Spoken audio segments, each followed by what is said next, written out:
was lost in a city dream, and I was at home again beside the stream. Then you walked past me, and you saw me and smiled.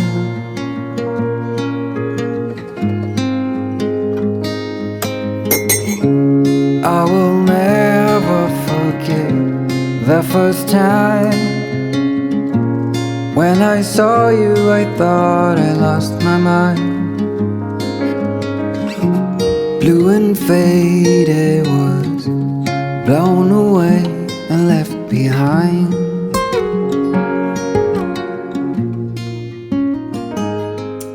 Well, I thought I'd sit for a few minutes to have a little chat with you whilst I'm doing some knitting.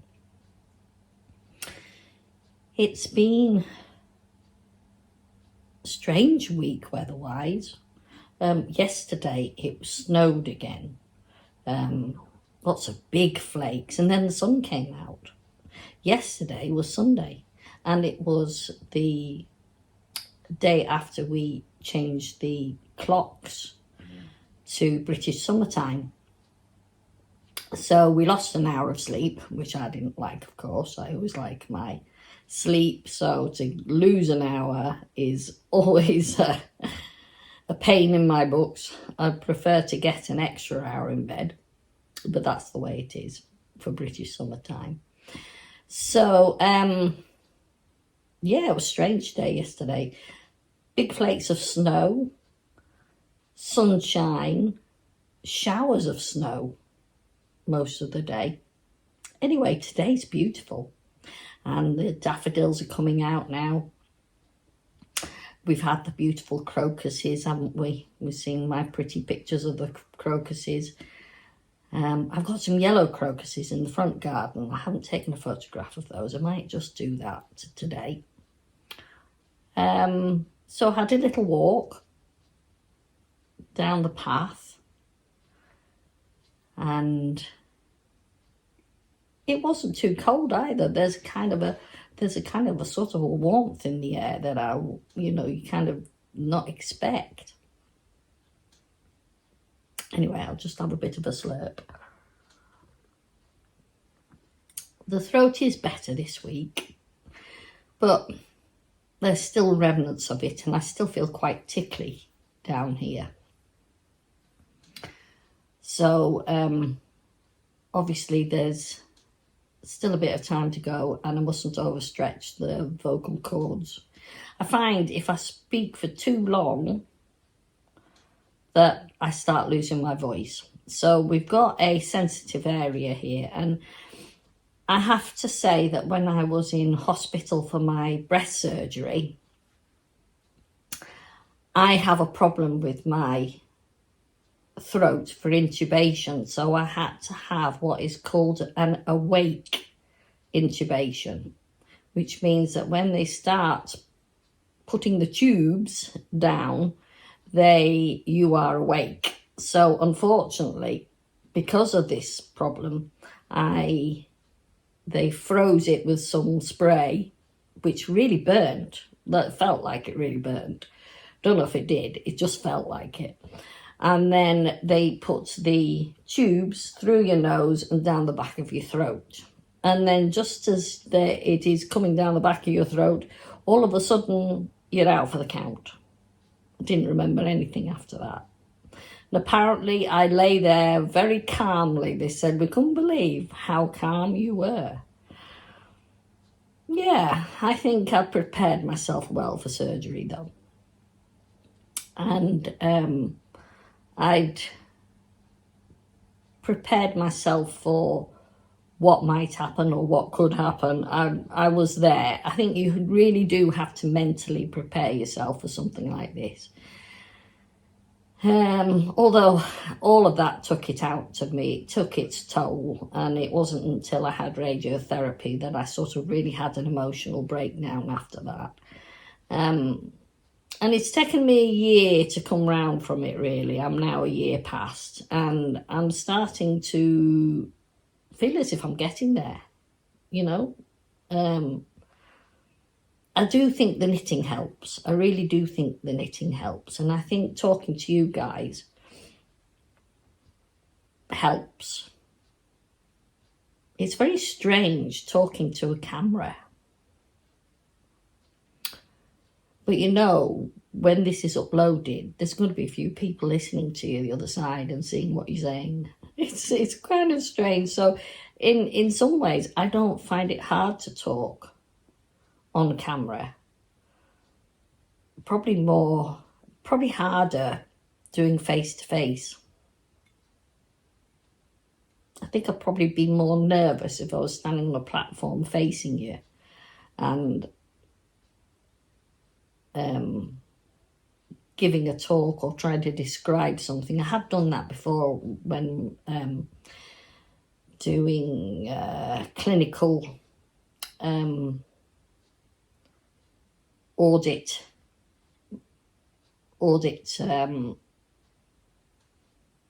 I can't think of the word.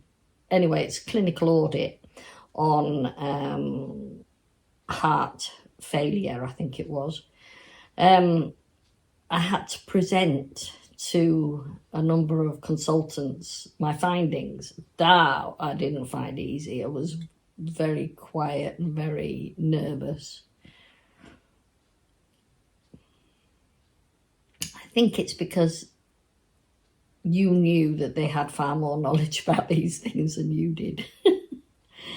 And that clinical audit is all very well. It's a kind of tracking down information, but and presenting graphs and statements of your findings. But when you've actually got to tinker inside the human body and see it for yourself, well, I don't do that. I've never done that. I'm not a doctor. I'm not a consultant.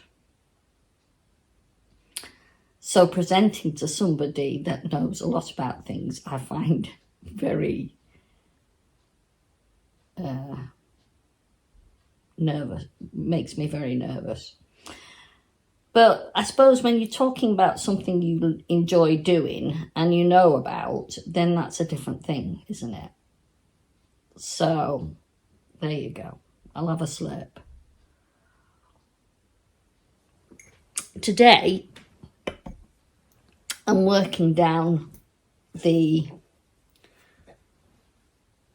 let me just sit up a bit, the top-down sweater, which I was making in Sandnes Garn Sisu. I've used up the limestone for the top. I've got a little bit left to do some short sleeves into the body, into which I've used some of my powder pink. And I've been frogging those pants that were far too big. I think they were the soapy knit pants. I'm going to have to try and do these again somehow. They didn't turn out right. I mustn't have followed the pattern properly. So I've frogged them and I've thought, well, I'm going to add that to the bottom. And what I'm doing at the moment is I've got a little double flex stitch there, just a little to break up the stocking stitch because there was a lot of it. And then on the bottom, I'm doing a lace stitch called a razor shell stitch. Now that comes out of this book by Shetland Lace Knitting by Elizabeth Lovick. She actually lives on the island on the opposite side of town from where I live. So there you go. And she's also, I've got a Ravelry pattern up on my Ravelry page for the Stromness Gansey sweater that she designed from a picture of a fisherman in the Orkney Library, a Stromness fisherman from the Orkney Library. Now, I don't know if you know anything about Stromness, but it's one of the last places people used to, shall we say, fuel up before they went exploring the Arctic, you know, the old Arctic explorers, people like Franklin, who went to explore the Northwest Passage and never came back. And of course, you see, what we are famous for in Stromness is the Hudson Bay Company. I hope you'll always be around, even if I fail. You are like a summer breeze. So, what I'm intending to do next week is do a little roundup of all the things that I've knitted since my last episode 12, which was the roundup of 2021-2022. So I thought that I would create a video of all the garments that I've managed to complete since December, and how many whips I've finished, which was in my plans for 2023, and if I've got any further with the 2023 challenge, which was the Hopi sweater. I think a lot of the time I have been teaching myself skills such as the top-down sweater in order to achieve the Hopi sweater. Am I going to do it from the top down? I think I might, actually. The actual pattern for the Hopi sweater is from the bottom up. And then joining all the sleeves and the back and fronts to a circular needle, and decreasing the yoke to the neck. A little sort of a tip for making top-down yokes is to make sure that you don't have too small an opening around here. I said I was going to review the Pope Basic Yoke, which I found extremely good. I really enjoyed doing that jumper. And but in the pattern, she started, for my particular size, with 80 stitches for around the neck, and then doubling it by knitting back and through the back and the front of each stitch till you've got 160 stitches to work from here down. So you have a little stand-up collar of a few rows of ribbing. But I found that just does not go over my head. I must have a big head. I measured my head for a hat recently and was surprised that it's 22 inches. Now, 22 inches is generally a man's size, according to my little Stitch and Bitch book. That's the case. A man's size is usually about 22 inches. So it just doesn't go through that smaller neckline. So what I've done with mine is I started with, instead of 22 inches around to get over my head, if I stretch that out, it will go over my head. No bother. But I started off with about, I think it's 110, probably a bit more than that because we're in 4-ply, aren't we? But when I get to the bottom of the little neckline, instead of knitting into each stitch, I knitted into every other stitch. So knit one, then knit through the back and front, knit one, knit through the back and front. So instead of doubling up the stitches, you are sort of halving them. Anyway, I'm not quite sure about that, but it works much better. So the point, therefore, is that you need to go from the neckline to the length of the yoke that you want to achieve. Now, in my case, it was 10.5 inches. And so what I did was divide.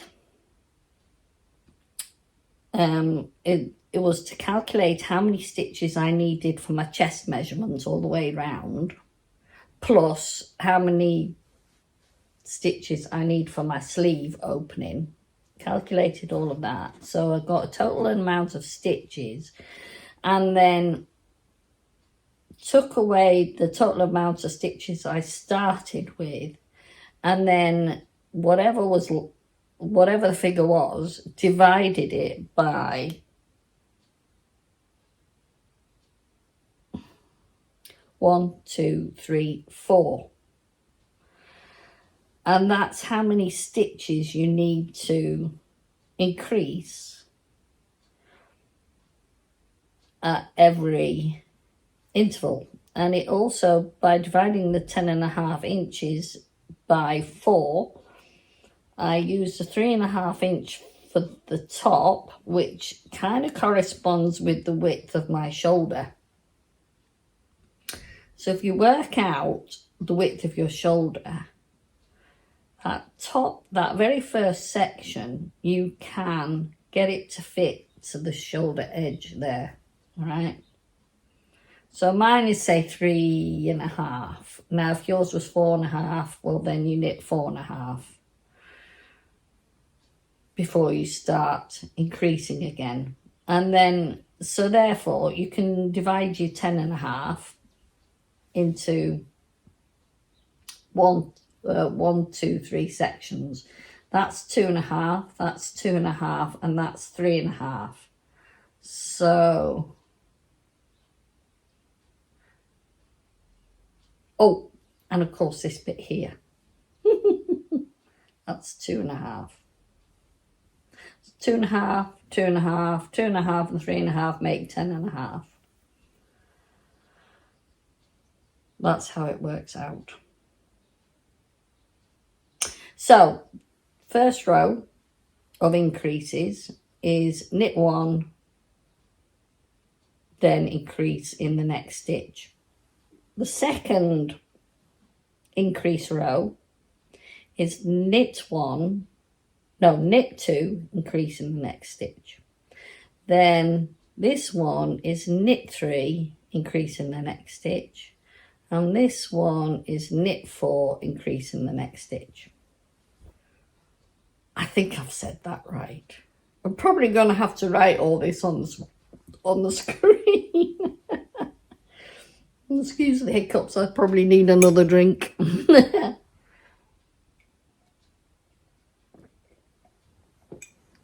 So that's how I've worked out my basic yoke for me.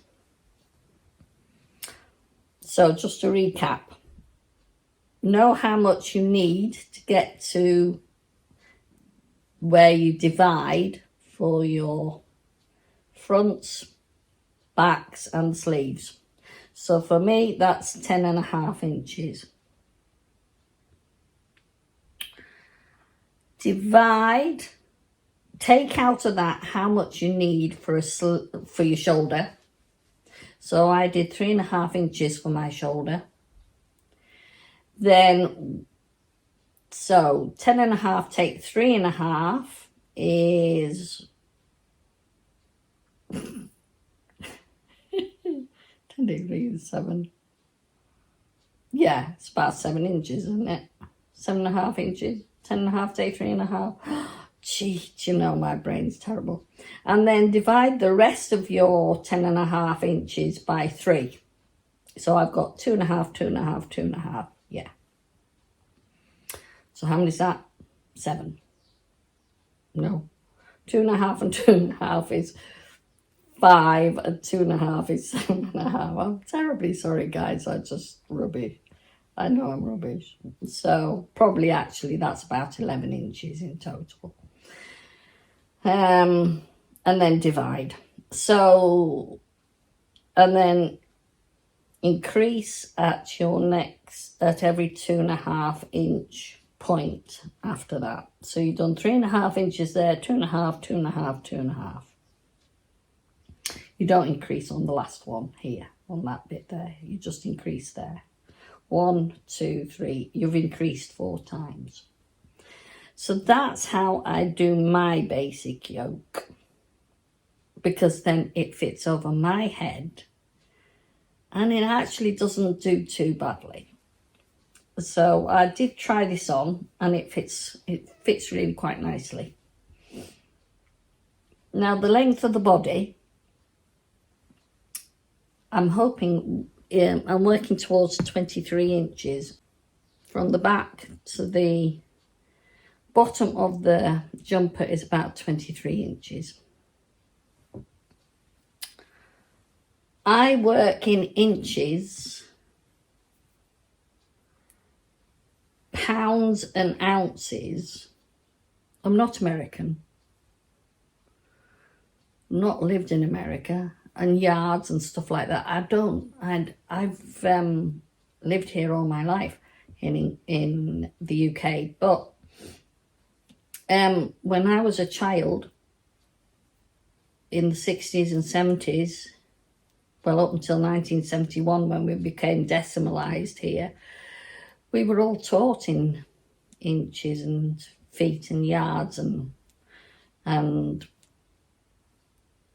pounds and ounces. So it's very hard to drop those, I find. I know what a metre is, and I know how to convert inches into centimetres. I've always used a rounded figure of 2.5 centimetres equals an inch, 5 centimetres equals 2 inches, 0.9 of a metre is a yard. So 36 inches make up a yard and 39 inches make up a metre. So I do know the basics. And when you're on Excel spreadsheets, well, it calculates it for you.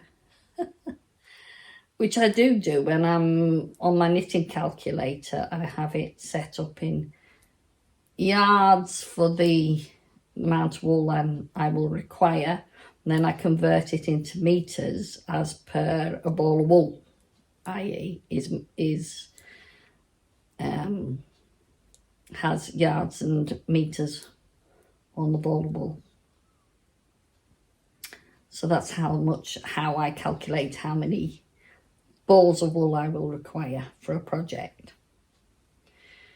So yeah,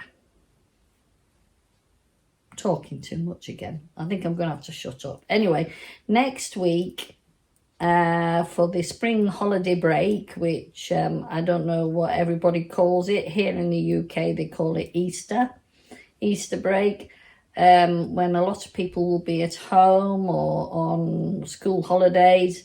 I will put up a roundup of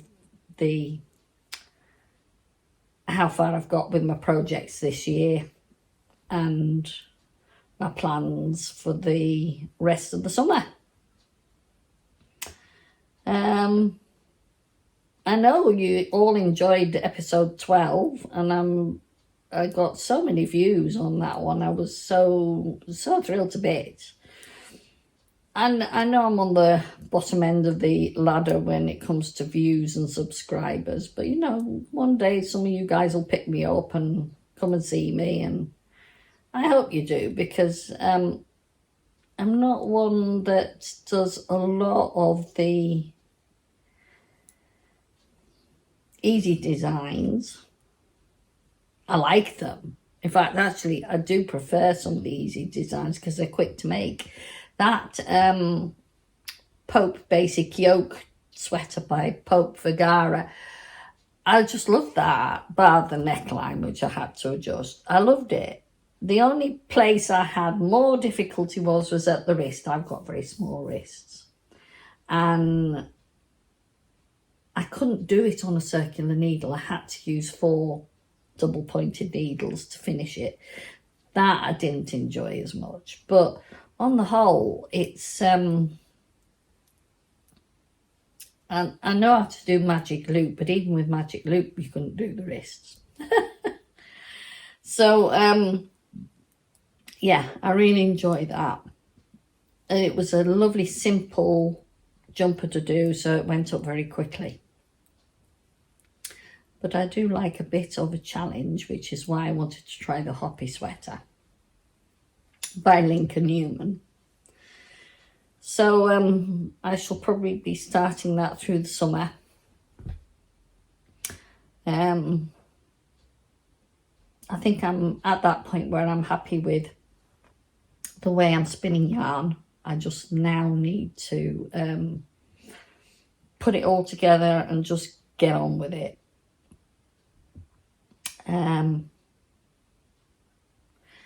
But, you know, I started with a few projects and added a few more to them this year. So you can only do so much, can't you?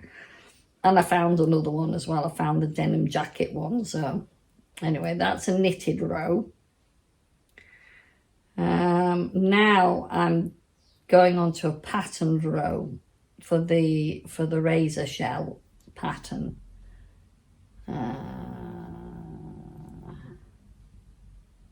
So I'll have to concentrate on that. So, you know, it's been nice having a chat with you today. And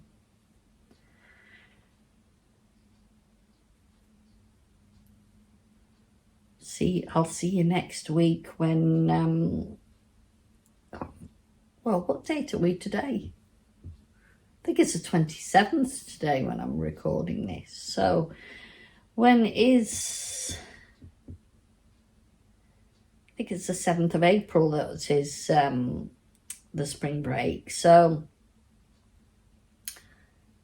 you'll see me next that weekend when I upload my next video. So this video I'm recording now will go up on Friday, which will be, if we're the 27th today, Monday, Tuesday's the 28th, 29th, 30th, 31st, with 1st of April, won't it? I think 31st or the 1st of April, one of the two. And then the following Friday will be my update on my projects and what I've been knitting this year so far. I hope to do that on a kind of a seasonal basis, because then when it comes to the full roundup at the end of the year, the end of 2023, it makes it a lot easier to put together a little, well, they're not little, are they? They're quite long. A longer episode for you to watch over the Christmas period, Christmas and New Year. So yeah, anyway, I've got to concentrate on this razor shell pattern now. It's got a lot of yarn forwards and such like in it, and you can easily lose yourself in it. So I'll speak to you next week, and have a nice week. Be good. I've stopped saying if you can't be good, be careful, because that's just asking for trouble. So be good. That I must inhale. Is it possible for us to feel this way forever. Loving you has never felt more right.